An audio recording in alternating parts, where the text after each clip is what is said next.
Okay, welcome back to Dynamic Response Video for the third video of the analytics training. And this one's going to be for the TrueTracker analytics. And what this is for is anybody that is a pro member or a developer agency license holder.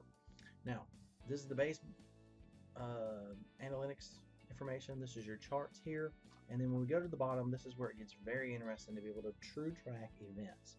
So in this particular case, let's go and think about what we did with our individual are you a sports fan?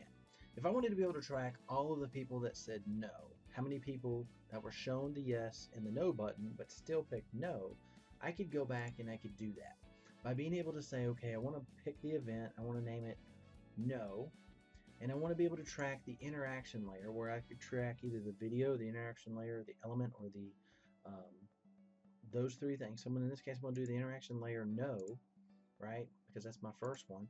And I want to be able to show when it was actually triggered or shown on the screen. So in this particular case, it would be, are you a sports fan? Yes or no. Now I can track how many times this was shown, total. Now I can then go do a no click event and I can say I want to do the interaction layer, the no, and I want to see how many times it was clicked on. So what that would do is give me the ability to understand how many times this and people made it to this point of the video saw both but still clicked on no. Okay, so now I know how many times they saw no, how many times they clicked it. I can do this for anything inside of here. So if I went to the next level and I said, okay, I want to pick my league and I only want to know the NBA or the NHL or the NHL, NFL, I can do that as well, like I did here with the NBA. Pick an element, right, in a video, and I want to do the NBA element, and I want to see when it was either clicked on or when it was shown. But in this case, since it's a link, it's clicked on.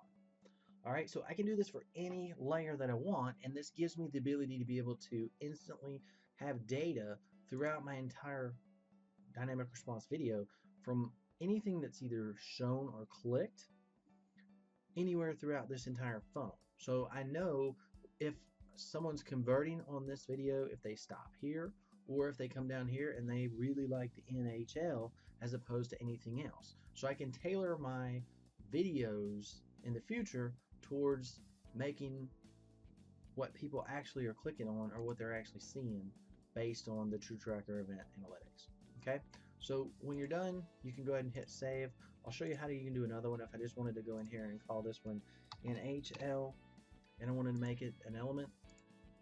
I want to pick the interaction layer, the NHL, and I want to have it triggered on clicked. So that easily, I went ahead and added it and I saved it, and now everything is going to be tracked. Now the thing that I can do is I can come up here and I can create a new chart, and I can go ahead and call this NHL clicks, and I can do my event as NHL in the last 30 days and generate my chart.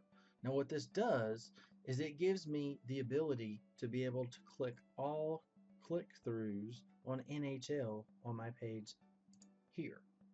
So anybody that made it all the way through my yes video and clicked on the NHL, I'm now going to have the ability to be able to click, see the click-throughs on a chart itself.